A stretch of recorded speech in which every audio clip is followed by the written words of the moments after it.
ನಿರ್ಮಾಣ ಕ್ಷೇತ್ರಕ್ಕಂತೂ ಕಾಲಿಟ್ಟಿದ್ದೀರಿ. ಸೊ ನೀವು ನೋಡಿದ್ರೆ ನೀವು ಪಟಪಟ ಅಂತ ಮಾತಾಡ್ತೀರಿ. ನಮ್ಗೆ ಎಲ್ಲರ ಮನೇಲಿ ಇರುವಂತ ಒಂದು ಕ್ಯಾರೆಕ್ಟರ್ ಅಂತ ಹೇಳಿ ಅನ್ಸುತ್ತೆ. ನೀವು ನೆಕ್ಸ್ಟ್ ಆಕ್ಟಿಂಗ್ ಏನಾದ್ರು ಬರೋ ಪ್ಲಾನ್ಸ್ ಇದೆಯಾ? ಪ್ರಶ್ನೆ ನೋಡ್ರಪ್ಪ.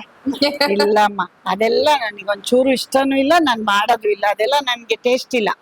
ಅಂದ್ರೆ ಸಿನಿಮಾ ಆಕ್ಟಿಂಗ್ ಗೀಳಿಲ್ಲ ನನ್ಗೆ, ಆಯ್ತಾ. ನಂದೇನಿದ್ರು ಪ್ರೊಡಕ್ಷನ್ ಮಾಡ್ಬೇಕು, ಆತರನೇ ನನ್ಗಿಷ್ಟ. ನನ್ಗೆ ಸ್ಕ್ರೀನ್ ಮುಂದೆ ಬರೋದು ಖಂಡಿತ ಇಷ್ಟ ಇಲ್ಲ. ಈ ಕ್ಯಾಮ್ರಾಗೆ ಇಂಟರ್ವ್ಯೂಗೋಸ್ಕರ ಬಂದಿದ್ದೀನಿ ಅಷ್ಟೇ, ಇಲ್ಲಿ ಬರಲ್ಲ. ಇಷ್ಟು ವರ್ಷಗಳ ಕಾಲ ಕೂಡ ನೀವು ತುಂಬಾ ಕಮ್ಮಿ ಅಲ್ಲ, ಎಷ್ಟದೇನೋ ಇದ್ದಾಗ ಅದು ತುಂಬಾ ಮದ್ವೆಗಳು ಅವಾಯ್ಡ್ ಮಾಡೋದು, ಫಂಕ್ಷನ್. ನಾನು ಎಲ್ಲೂ ಎಷ್ಟು ಜೊತೆ ಸೆಟ್ಗೆಲ್ಲ ಹೋಗ್ತಿರ್ಲಿಲ್ಲ. ಬಟ್ ಅದು ಅವ್ನು ಅಡ್ಜಸ್ಟ್ ಆಗ್ಬಿಟ್ಟಿದ್ದ. ಅಮ್ಮ ಬರಲ್ಲ, ಮನೇಲಿ ಎಲ್ಲ ಮಾಡ್ಕೊಟ್ಟಿದ್ದೀನಿ ಅವ್ನಿಗೆ, ಎಲ್ಲ ಮಾಡ್ತೀವಿ, ಅವ್ನಿಗೆ ತೊಂದರೆ ಕೊಡಲ್ಲ.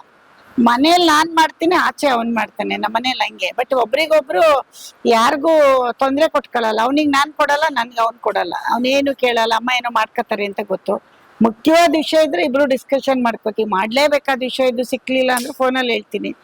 ಈಗ ಸುಮಾರು ದಿವಸದಿಂದ ನಾನು ಹೇಳಕ್ ಹೋಗಲ್ಲ. ಅವನಿಗೆ ಫ್ಯಾಮಿಲಿ ಎಲ್ಲ ಇದೆ, ಚೆನ್ನಾಗಿದ್ದಾನೆ, ಅವ್ನು ಬೆಳ್ದಿದ್ದಾನೆ, ಸೆಟ್ಲ್ ಆಗಿದ್ದಾನೆ. ನಮ್ದು ನಾನು ನಮ್ಮ ಮನೆಯವರು ಏನು ಇರಲ್ಲ ಅಂತದ್ದು, ಹೇಳೋ ಅಂತದ್ದು ಏನು ಇರಲ್ಲ, ಮಾತಾಡೋ ಅಂತದ್ದು ಏನು ಇರಲ್ಲ. ನಾವ್ ಆತರ ಸುಮ್ನೆ ಮಾತಾಡೋರಲ್ಲ.